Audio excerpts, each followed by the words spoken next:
আমার হাঁটুর প্রচন্ড প্রবলেম ছিল 2016 থেকে। হাঁটতে পারতাম না, হাঁটতে হাঁটতে দাঁড়িয়ে যেতাম। আচ্ছা। তারপরে প্রচন্ড কষ্ট, মানে বাসে উঠেছি, হুম, উঠে আমাকে 2টো স্টপেজ আগে দাঁড়িয়ে থাকতে হয়েছে।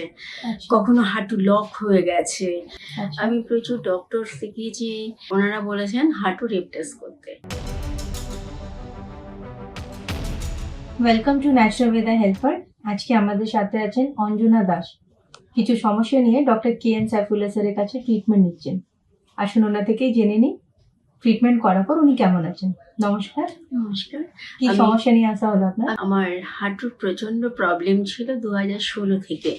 আচ্ছা, আমি প্রচুর ডক্টর দেখিয়েছি, মানে দূরেও দেখিয়েছি, ওনারা বলেছেন হাঁটু রিপ্লেস করতে। আচ্ছা, কিন্তু আমি ছিলাম না ওর মতে। ফেসবুকে স্যারকে দেখে স্যারেরই করে যোগাযোগ করে হুম, আমি 3-4 বার ওষুধ নেওয়ার পর আমি এখন ফিট।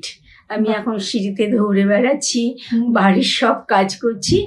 ইভেন আমার হাজব্যান্ডকে নিয়ে এবার এসেছি, কারণ আমার হাজব্যান্ড বলেছিল ওটা অপারেশন করতে হবে। আচ্ছা, আমি বলেছি না, তুমি স্যারের কাছে এসো। তা আমার হাজব্যান্ডও খুব হ্যাপি ডক্টরের কাছে এসে। আশা করছি আমার হাজব্যান্ডও ভালো হয়ে যাবে। আর এখানকার স্টাফ, ওদের কোঅপারেশনের কথা বলা যায় না, ওরা এত ভালো cooperative. Thank you so much. Thank you. আপনি যে 2016 থেকে যে প্রবলেমটা বলছেন, এই এত বছরে কি কি আপনাকে প্রবলেম ফেস করতে হয়েছে একটু ডিটেলসে বলবেন? হাঁটতে পারতাম না, হাঁটতে হাঁটতে দাঁড়িয়ে যেতাম। আচ্ছা, তারপরে প্রচন্ড কষ্ট, মানে বাসে উঠেছি, হুম, উঠে আমাকে 2টো স্টপেজ আগে দাঁড়িয়ে থাকতে হয়েছে। আচ্ছা, কখনো হাঁটু লক হয়ে গেছে। হুম, মানে প্রচন্ড কষ্ট, মানে আমি হাঁটু ব্যথায় আর সহ্য করতে পারছি না। আচ্ছা, কিন্তু আজ আমার মুখে হাসি ফুটে গেছেন, বাহ। মানে আমি খুব হ্যাপি। খুব ভালো লাগলো আপনার হাসি মুখের এই কথাটা শুনে। আমরা ঈশ্বরের কাছে এটাই প্রার্থনা করব আপনার সারা জীবন এরকমই হাসি মুখে থাকুন, সুস্থ থাকুন। Thank you. Thank you so much.